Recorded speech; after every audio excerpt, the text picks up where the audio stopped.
أعوذ بالله من الشيطان الرجيم. بسم الله الرحمن الرحيم.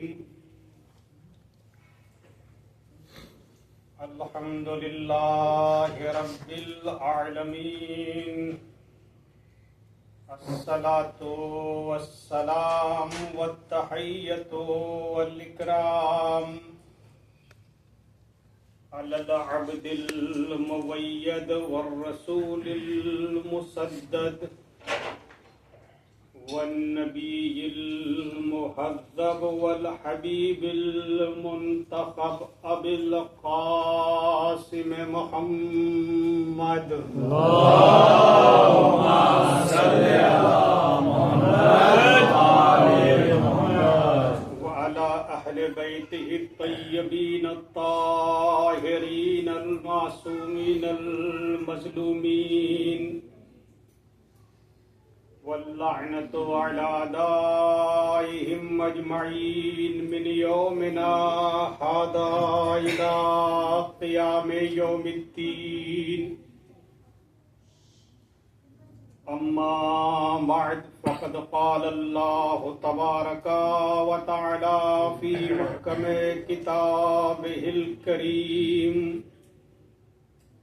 وهو أصدق الصادقين. بسم الله الرحمن الرحيم. أحسب الناس أن يتركوا أن يقولوا آمنا وهم لا يفتنون ولقد فتنا الذين من قبلهم فليعلمن الذين صدقوا وليعلمن الكاذبين. صلوات پڑھیں محمد.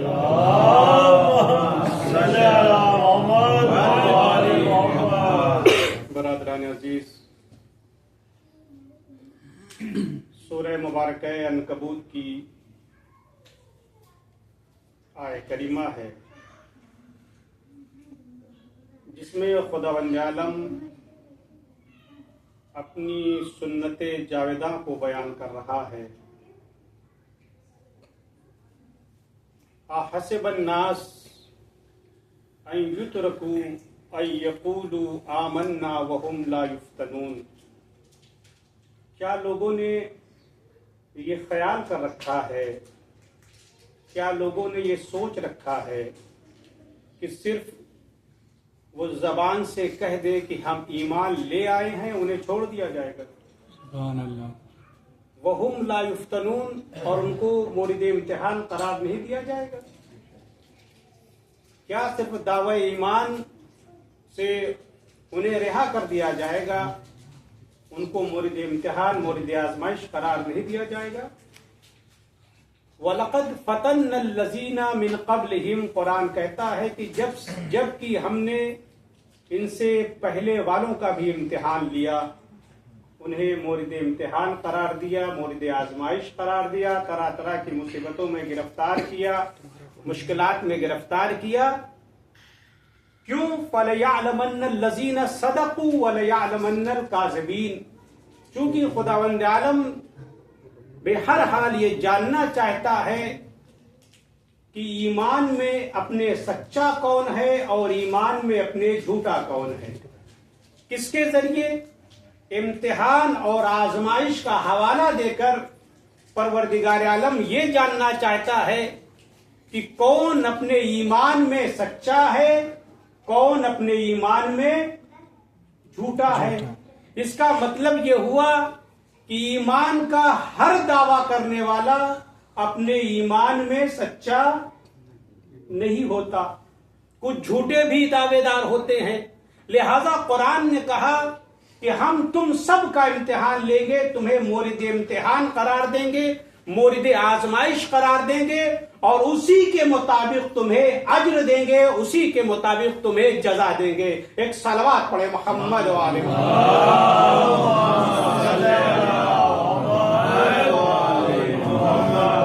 تو خداوند عالم نے ارشاد فرمایا کہ ہم تم سب کو مورد امتحان قرار دیں گے، جتنے بھی اس کائنات میں انبیاء آئے، اولیاء آئے، اوصیاء آئے، سب کو خداوند عالم نے مورد امتحان قرار دیا ہے، کسی نہ کسی طریقے سے مورد آزمائش قرار دیا ہے۔ جو بھی عالم ہستی میں، عالم ہست و بود میں موجود ہے، خداوند عالم نے سب کا امتحان لیا ہے، اور جیسا امتحان لیا ہے اسی کے مطابق اسے درجہ بھی دیا ہے۔ کیونکہ حدیث میں ہے ان عظیم الجزا یقارن عظیم البلا، جتنی بڑی مصیبت ہوتی ہے اتنی ہی بڑی عظیم جزا ہوتی ہے۔ ایک صلوات پڑھے محمد والے۔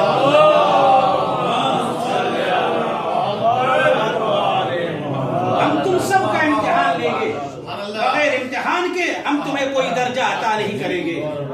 چنانچہ دوسری جگہ پر ارشاد ہو رہا ہے وَلَنَبْلُوَنَّكُمْ بِشَيْءٍ مِّنَ الْخَوْفِ وَالْجُوعِ وَنَقْصٍ مِّنَ الْأَمْوَالِ وَالْأَنفُسِ وَالثَّمَرَاتِ وَبَشِّرِ الصَّابِرِينَ الَّذِينَ إِذَا أَصَابَتْهُمْ مُصِیبَةٌ، بے شک بالتحقیق یقیناً ہم تم کو مورد امتحان قرار دیں گے۔ قرآن کہہ رہا ہے، سورہ بقرہ کی آیت کریمہ ہے، تمہیں یقیناً تاکید کے ساتھ قرآن کہہ رہا ہے ضرور ضرور تمہارا ہم امتحان لیں گے، تمہیں ہم مورد آزمائش قرار دیں گے۔ وَلَنَبْلُوَنَّكُمْ بِشَيْءٍ، کچھ چیزوں کے ذریعے ہم تمہارا امتحان لیں گے۔ اللہ تعالیٰ امتحان کے ان چیزوں کو بھی بتا رہا ہے کن چیزوں کے ذریعے تمہارا امتحان لیا جائے گا۔ کتنا رحیم و کریم خدا ہے، امتحان دنیا کے ہوتے ہیں نہیں بتایا جاتا کس چیزوں کے ذریعے کس چیز کا امتحان لیا جائے گا، لیکن خدا کہہ رہا ہے ہم بتائے دیتے ہیں کہ تمہیں کس چیزوں کے ذریعے تمہارا امتحان لیا جائے گا۔ بِشَيْءٍ، کچھ چیزوں کے ذریعے ہم تم کو مورد آزمائش قرار دیں گے، کیونکہ تمہیں درجہ دینا ہے، تمہیں مرتبہ دینا ہے، تمہیں مورد آزمائش قرار دیں گے۔ وَلَنَبْلُوَنَّكُمْ بِشَيْءٍ مِّنَ الْخَوْفِ، سب سے پہلی چیز کیا ہے؟ خوف کے ذریعے تمہیں ہم آزمائیں گے۔ تمہارے اندر خوف کتنا پایا جاتا ہے؟ خوف خدا تمہارے اندر کتنا ہے؟ دشمن کا خوف کتنا ہے؟ خدا کا خوف تمہارے اندر کتنا ہے؟ اور ظاہر سی بات ہے کہ جس کے دل میں خدا کا خوف پیدا ہو جاتا ہے، جس کے دل میں خدا کا خوف پیدا ہو جاتا ہے، اللہ تعالیٰ ساری چیزوں کو اس سے ڈراتا ہے۔ اللہ کا خوف ہمارے دل میں ہے تو ساری چیزیں ہم سے ڈریں گی، اور اگر اللہ کا خوف نہیں ہے تو ہم ساری چیزوں سے ڈریں گے۔ میدان میں بھی ڈریں گے، تیر سے بھی ڈریں گے، تبر سے بھی ڈریں گے۔ اللہ کا خوف جب پیدا ہو جاتا ہے دل میں تو انسان سوائے خدا کے کسی اور سے نہیں ڈرتا، نہ میدان سے بھاگتا ہے، نہ تیر و تبر سے گھبراتا ہے۔ لہذا خداوند عالم نے کہا تمہارا امتحان لے گے خوف کے ذریعے۔ سب سے پہلی چیز کیا ہے؟ خوف ہے۔ والجوع، بھوک کے ذریعے تمہارے ممکن ہے تنگ دستی تمہارے تک آ جائے، قحط کا زمانہ آ جائے، قحط کے زمانے میں اپنے ایمان کو تم ضائع نہ ہونے دینا، تمہارا امتحان لیا جائے گا بھوک کے ذریعے۔ ماہ رمضان کے ذریعے کتنے روزے تم ماہ رمضان میں رکھ رہے ہو؟ بھوک ہے نا، اس میں روزہ رکھا جاتا ہے، بھوکا رہتا ہے نا۔ تو خداوند عالم نے جو فلسفہ صیام رکھا ماہ رمضان تمہارے امتحان کے لیے۔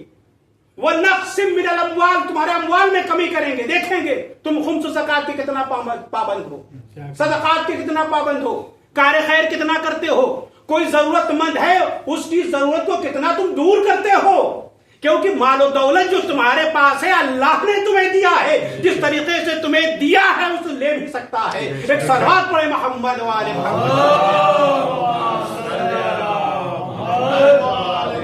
ان کو مورد کے امتحان خدا بتا رہا ہے کن چیزوں کے ذریعے؟ بھوک کے ذریعے، خوف کے ذریعے، نقص من الاموال، اموال میں تمہارے کمی کر کے تمہارا امتحان لیں گے۔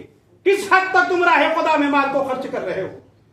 کیونکہ حدیث میں چھٹے امام حضرت امام جعفر بن صادق علیہ السلام حدیث میں آیا ہے کہ جو انسان اللہ کی راہ میں مال کو خرچ نہیں کرتا، حق کی راہ میں مال کو خرچ نہیں کرتا، اس کے 2 گنا انسان باطل کی راہ میں خرچ کر دیتا ہے، ثواب بھی نہیں ملتا۔ ایسا نہیں کہ مال آپ کا بچ جائے گا، آپ کا خرچ ہونا، حق کی راہ میں آپ جب خرچ نہ کیا جائے گا تو ظاہر سی بات ہے باطل کی راہ میں تو اللہ تمہیں مال کے ذریعے، دولت کے ذریعے کمی کر کے تمہارا امتحان لے گا۔ نقص من الاموال والانفس، اور کبھی بیماری کے ذریعے، نفسوں میں بیماری کے ذریعے مورد امتحان قرار دے گا۔ والثمرات، پھلوں میں کمی کر کے تمہارا امتحان لے گا۔ دیکھیں پروردگار عالم نے آئے کریمہ میں بڑی تخفیف کے ساتھ ہم تھوڑے خوف تھوڑی بھوک کے ذریعے تمہارا امتحان لیں گے، تھوڑے بھوک کے ذریعے تخفیف کے ساتھ انسانوں کا امتحان خداوند عالم لے رہا ہے، ورنہ ایک مشت خاک میں کہاں وہ قوت اور طاقت کہ وہ قادر مطلق کی آزمائشوں کا مقابلہ کر سکے۔ صرف درجہ عطا کرنے کے لیے تم کو مورد امتحان قرار دیا، تمہیں ہم درجہ دیں گے تو امتحان کے مطابق جتنا تم امتحان الہی میں کامیاب ہوتے چلے جاؤ گے اتنا تمہارا درجہ بلند ہوتا چلا جائے گا۔ ایک صلوات پڑھیں محمد والے۔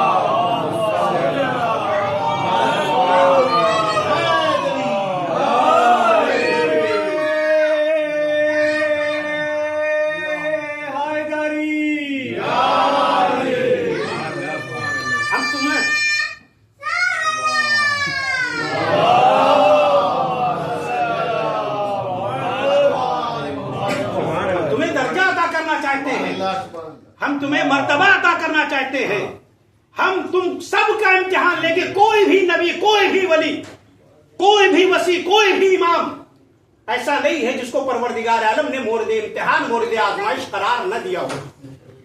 بہت اہم مسئلہ ہے امتحان، سنت پروردگار ہے، سنت الہی ہے، روش الہی ہے جو خداوند عالم سب کا امتحان لیتا ہے۔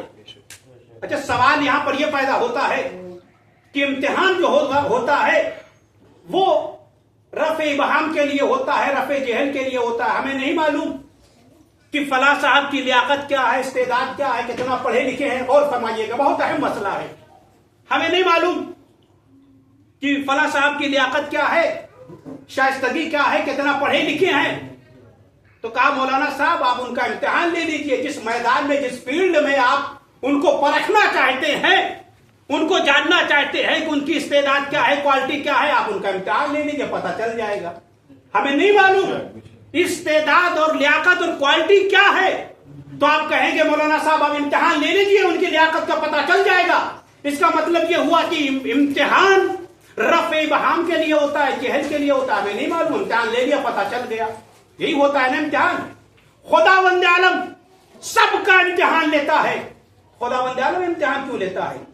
پروردگار عالم تو عالم الغیوب ہے، وہ تو دلوں کے راز سے بھی واقف ہے، وہ دلوں کے بھی راز سے واقف ہے، تو پھر پروردگار عالم انسان کا امتحان کیوں لیتا ہے؟ انسان کا امتحان مورد آزمائش کیوں قرار دیتا ہے؟ وہ دلوں کے راز سے بھی واقف ہے، وہ ہر شے پر قادر ہے، ہر شے کی ابتدا بھی جانتا ہے، انتہا بھی جانتا ہے۔ وہ ہر شے کی ابتدا اور انتہا جانتا ہے نا، تو پھر پروردگار عالم انسان کا امتحان کیوں لیتا ہے، آزمائش کیوں لیتا ہے؟ قرآن مجید میں مختلف آیتیں ہیں کہ پروردگار عالم انسان کا امتحان لیتا ہے۔ تمہارا بھی امتحان لے گا، تم سے پہلے والوں کا بھی امتحان لیا۔ بھائی امتحان جہل کو دور کرنے کے لیے ہوتا ہے، جہالت کے دور کرنے کے لیے ہوتا ہے، مبہم چیزوں کو واضح کرنے کے لیے ہوتا ہے، یہی اس لیے امتحان ہوتا ہے نا۔ تو پروردگار عالم تو منزہ ہے، وہ عالم الغیوب ہے، ہر چیز کی ابتدا اور انتہا جانتا ہے۔ پروردگار عالم جو انسان کا امتحان لیتا ہے نا، وہ اتمام حجت کے لیے ہوتا ہے۔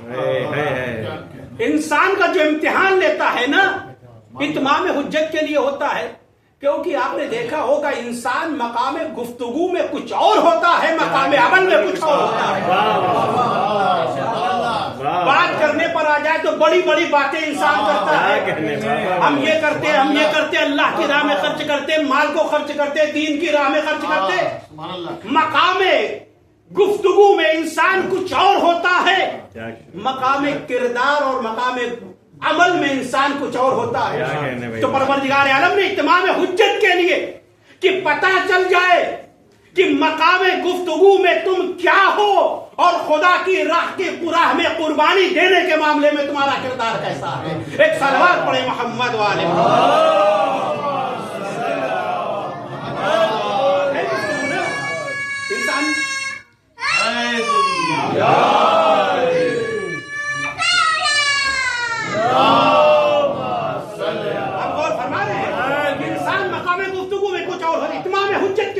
پروردگار عالم ہر چیز کی ابتدا ہر انتہا کو جانتا ہے، وہی خالق ہے، وہی مالک ہے، وہی قادر ہے، ہر چیز کو جانتا ہے، مگر کہاں امتحان لیں گے؟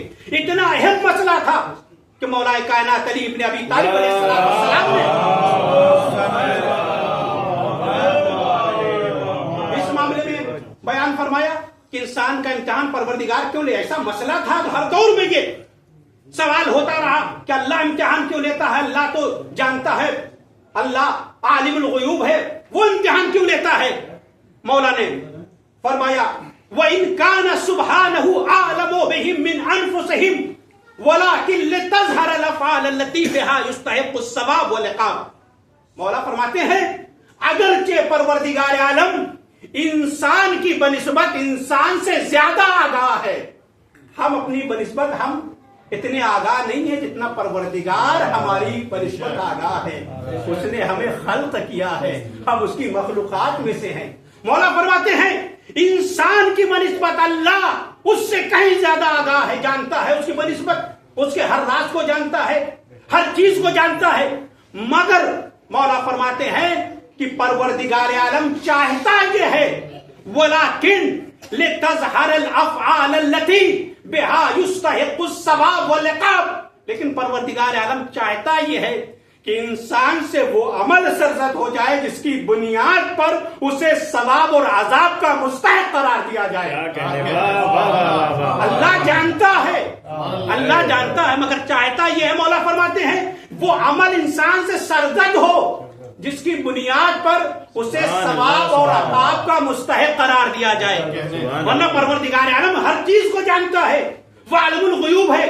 اگر پروردگار عالم بغیر امتحان کے، بغیر آزمائش کو کسی کو جنت میں ڈال دیتا، کسی کو جہنم میں ڈال دیتا، تو جہنم میں جانے والا عدالت خدا پر اعتراض کرتا، خدایا تو نے ہمیں عمل کا موقع ہی نہیں دیا۔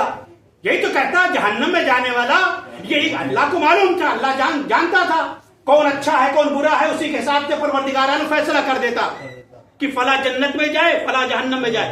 تو جہنم میں جانے والا عدالت خدا پر اعتراض کرتا، خدایا تو نے مجھے عمل کا موقع ہی نہیں دیا، اگر عمل کا موقع دیا ہوتا تو آج میں جہنم میں نہ ہوتا بلکہ جنت میں ہوتا۔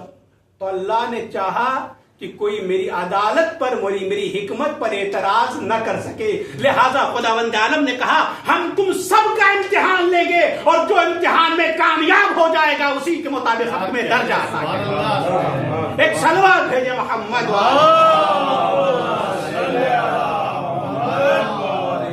ہم تم سب کا امتحان لیں گے اور اسی کے مطابق، تاکہ تم ہماری حکمت پر، عدالت پر اعتراض نہ کر سکو۔ جو بھی اس وادی ابتلا میں، دنیا وادی ابتلا ہے، امتحان گاہ ہے، جو بھی اس وادی ابتلا میں ثابت قدمی کے ساتھ نکل گیا وہ مقرب بارگاہ بن گیا۔ اسی دنیا میں امتحان الہی کو دے کر کوئی ایمان کے 9 درجے تک پہنچا، کوئی 10 درجے تک پہنچا، کوئی کل ایمان بن گیا۔ ایک صلوات پڑھیں محمد والے۔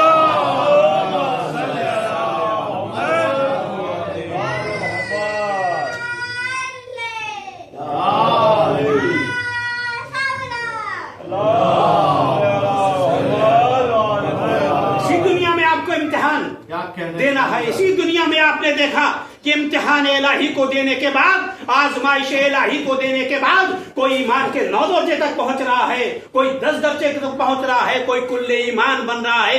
ایمان کی اس منزل پر علی جا کر کہتے ہیں لو کشف الغطاء مستقت یقینا، میں ایمان کی اس منزل پر پہنچ گیا ہوں، اگر اب حجاب غیب ہٹا دیے جائیں تو علی کے ایمان میں اضافہ ہونے والا نہیں۔ علی ایمان کی اس منزل پر پہنچ گیا ہے کہ اگر حجاب غیب ہٹا دیے جائے تو اب بھی علی کے ایمان میں اضافہ ہونے والا نہیں ہے۔ دنیا علی کے ایمان کا کیا مقابلہ کرے گی جب علی کی ایک ضربت ثقلین کی عبادت سے بھاری ہو گئی۔ ایک صلوات بھیجے محمد۔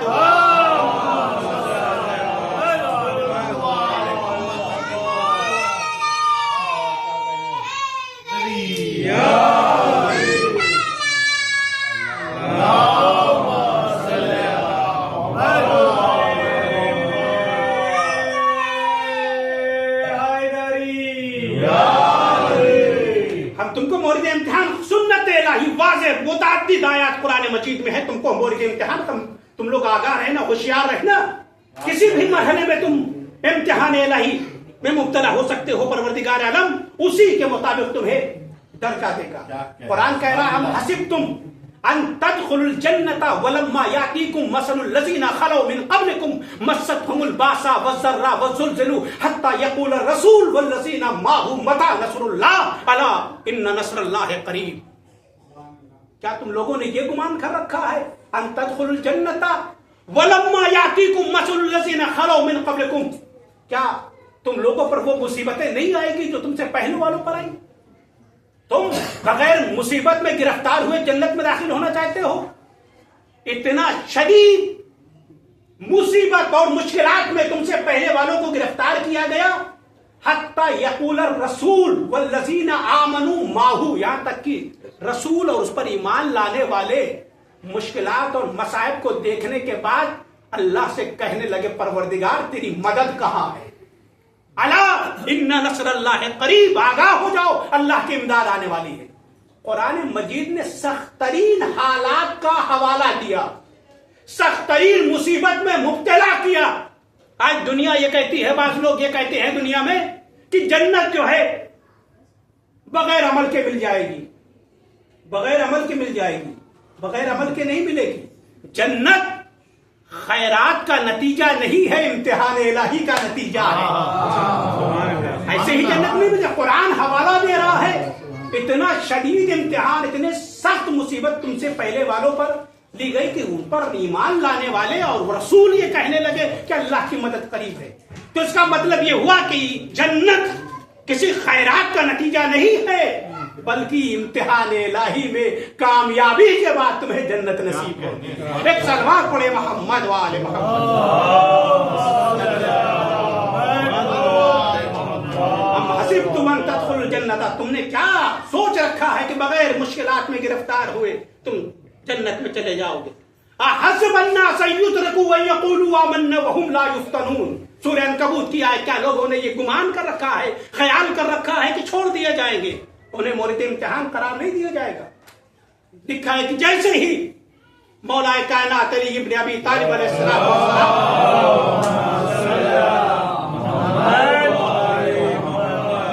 فرماتے ہیں جیسے یہ آیت نازل ہوئی رسول کے اوپر، میں سمجھ گیا کہ امت کو سخت امتحان دینا ہوگا، سخت امتحان دینا ہوگا. اللہ کے رسول سے سوال کیا، اللہ کے رسول ما هذه الفتنة التي اخبرك الله بها، اللہ کے رسول بتائیے کہ کون سا امتحان ہے، کیسا امتحان امت کے لیے لیا جائے گا؟ سخت ترین امتحان امت کے لیے لیا جائے گا. حضور نے فرمایا ہاں اس امت کا سخت ترین امتحان ہوگا. کیسا امتحان ہوگا؟